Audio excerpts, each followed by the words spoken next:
What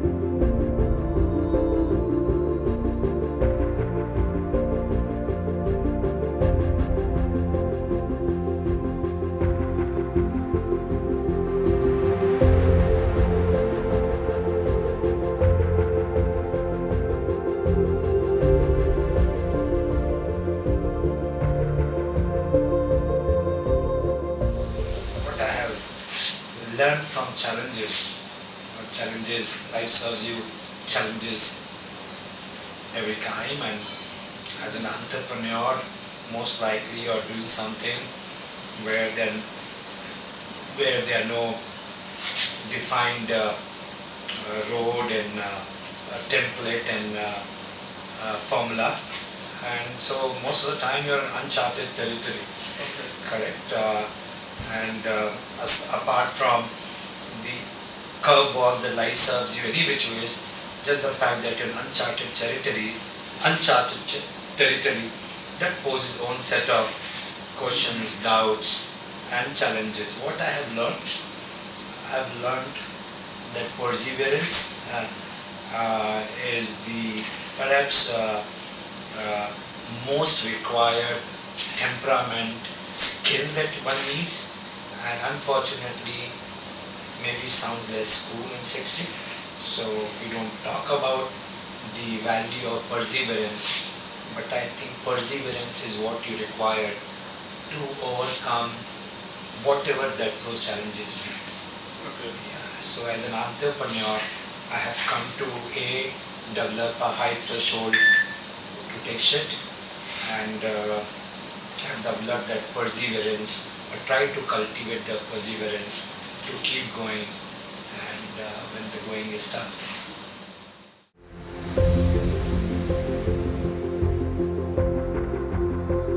Yeah, it's resilience and it's belief in yourself, and it's belief in whatever you're doing, or it's belief that everything passes and tough times would pass too, and it's a belief in whatever is the challenge that will come through.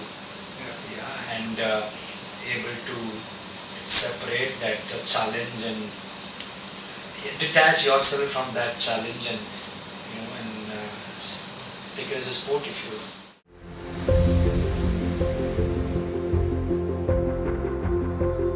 No, great question. So look, through whatever many billion years of our evolution, Okay. when faced with any crisis in life, any small, big, any crisis, think about it. There are only two responses that we as humans have figured out. Okay. Yeah? Which is what? Which is fight or flight. Okay. Correct? And think about it. You can apply to my mind. You can apply to any situation in life, even the smallest of challenge. Even if I ask you to eat a vegetable that or food something that you otherwise don't fancy, okay? Either any challenge again, either you fight or you take a flight. Okay.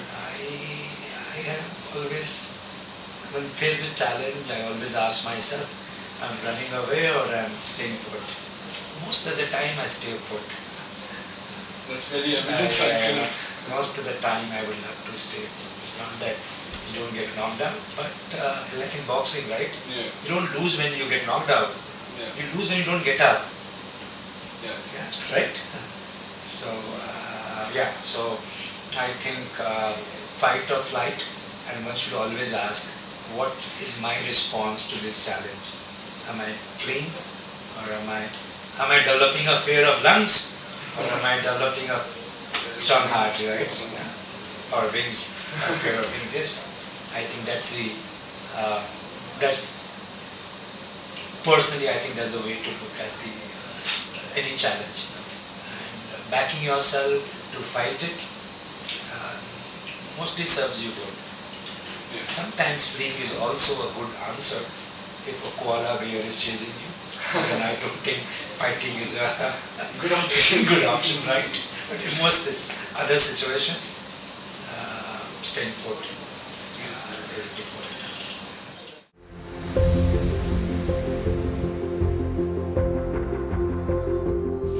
I just mentioned you. To me, I'm increasingly clearer. Uh, the whole joy of creating. Number two, I truly and sincerely believe that we are living through one of the most exciting period in our 200,000 years of history, of civilizational history. At no other point of time a rational mind would be so optimistic as today. There are challenges, problems, nuclear annihilation, melting polar caps, rising hyper-nationalism, bigotry and so on. But there's so much to look forward to, right? Exactly. Correct? I mean, everything is up for... I really envy your generation. I wish I was... I wish I was... whatever, 20, 30 years younger, because I think how much will happen in next 20, 30 years. My book, I just shared my book with you. Yeah. It's about that whole evolution that is underway. We would be, my name of my book is Where Will Man Take Us? So my submission of my book is that if you look at history, you'll see two distinct capabilities of humans. The ability to tell in stories and ability to tell invent technologies that go on to reinvent our lives. I think we're standing on cusp of a major reinvention. We're going to be immortal. Yes. We're going to be free of disease, pain, old age. Yeah, and that also would mean that a lot of our social norms, ethical, moral values, okay, would undergo a huge change, everything. Yes. Even the association of job that last 10 generations would have. Correct. It isn't going to change. Correct? Even what you study. If because of industrial evolution there was an emphasis on specialization. Okay. Now specialized jobs are the most vulnerable to robots and machines. Exactly. Isn't it? I agree. So Yes. therefore our focus as educationally also has to be somewhere else. Okay, so I'm saying everything is up for take. Okay, and I think this is and this time, unlike any other revolution before, this time our technologies are merging with our biology. That changes everything. That changes our basis of evolution as well. But that is when we'll talk more about it when you have gone through the book.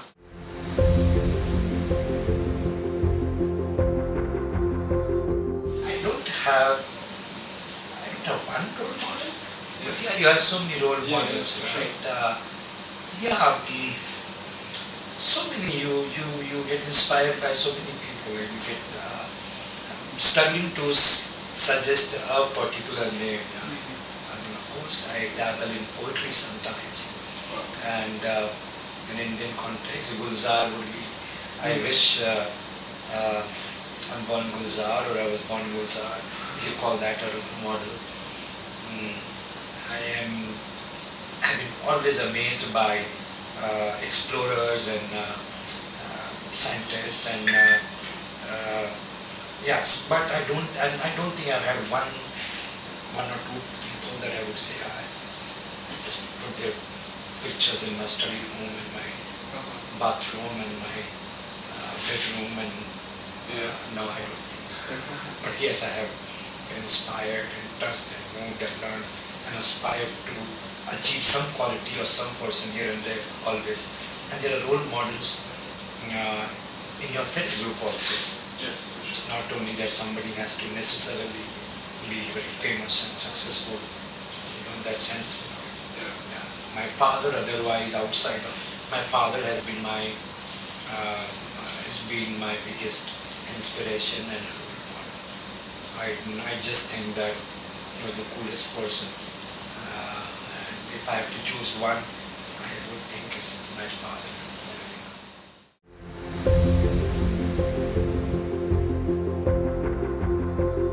Of course, for not only for entrepreneur, Yeah. for everyone. For everyone. Okay. Yes. And more and more we are becoming a knowledge-based economy, no? Yes. Okay. So and more and more and um,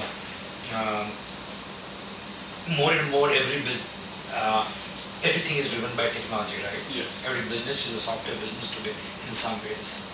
Okay. And so the knowledge, fresh knowledge acquisition and all, not only keeps you fresh, but it's also your tool of the trade. Yes. Am I making sense? It's It's tool of the trade. So Yeah. you keep acquiring, upgrading your tools and making Yeah. sure that they remain sharp.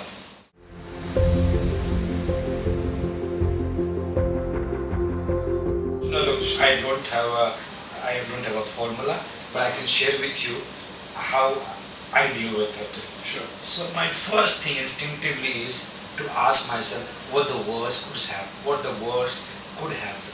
Okay. Try that. You're too young maybe, and I wish you don't have to ask this question ever. But that's my first thing. That prepares me mentally. If this is the worst, then I know, okay, I look into the worst and you slowly start getting comfortable with it. You say, okay, I can deal with it.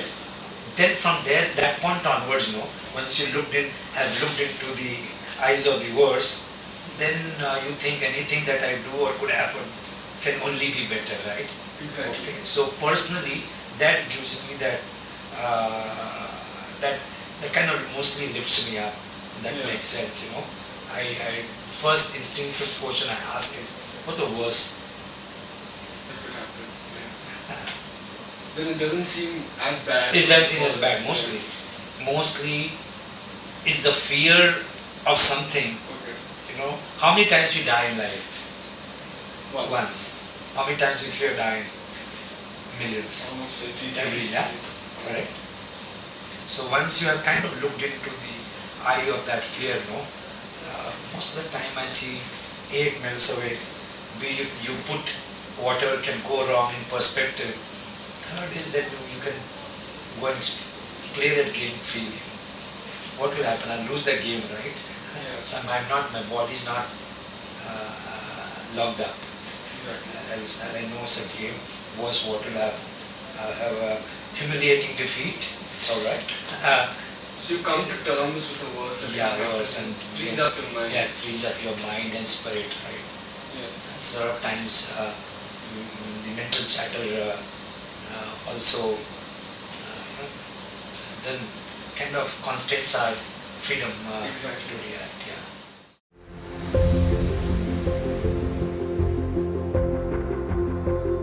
Oh yes. Again, I enjoy my most enjoyable thing in life to do is to read books. Okay. Undoubtedly, I'm happy to have written this book, but I truly enjoy being with books, reading books.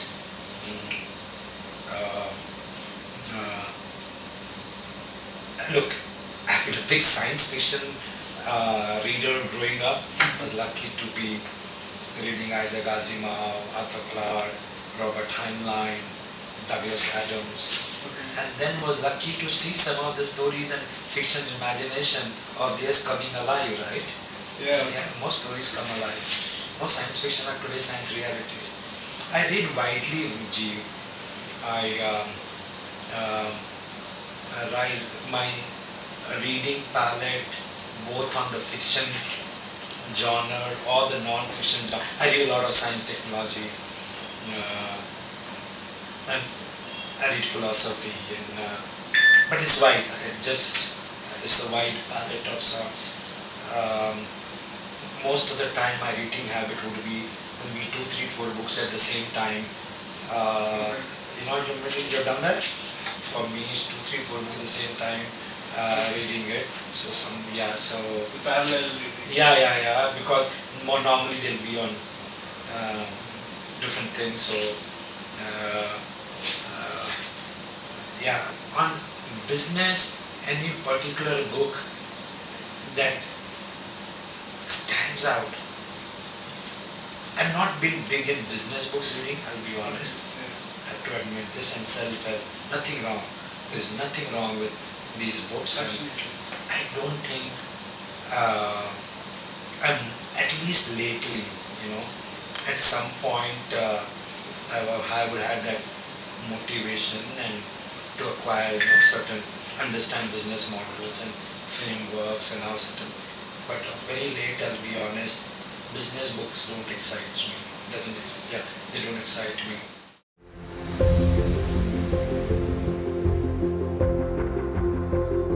If there's one thing I want you to develop, even everybody else too, Yes. is to develop that is truly a joy. The habit of reading. Yeah, you feel so connected with. It's a joy. It makes you a better person. Yes. Yeah.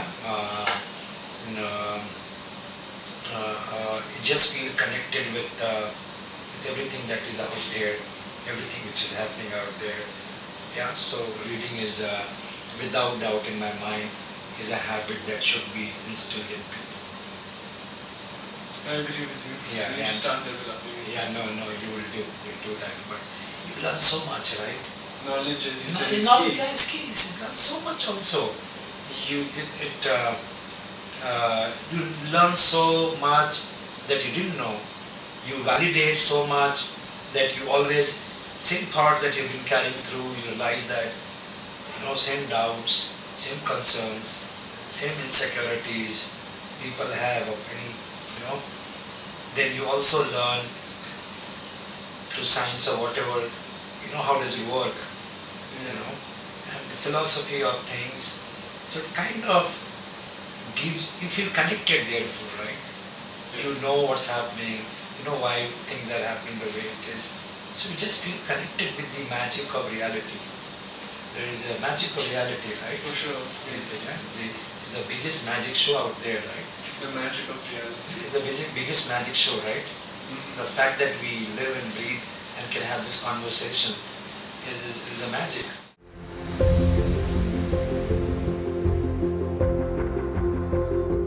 The way technology is shaping up, I might never die.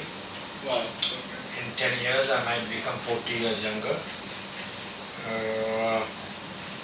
I would have figured out whether there are aliens or not. I would have figured out way to be perpetually, continuously happy. Yeah, those are the places I see myself. Yeah. I'm also very interested in the extraterrestrial. Also, that's a chapter in the book. I'll also share some. There's some YouTube video. There's channel Atul Jalan channel. Maybe So there's some. Go and see. And check out aliens. There's a chapter also, but I've spoken also in many places on aliens and all. So I think next 10 years there will be a lot of answers to some of these age-old mysteries, and I'm really looking forward to see those mysteries unravel. They are the biggest whodunit plots, right? Yeah. I've seen those.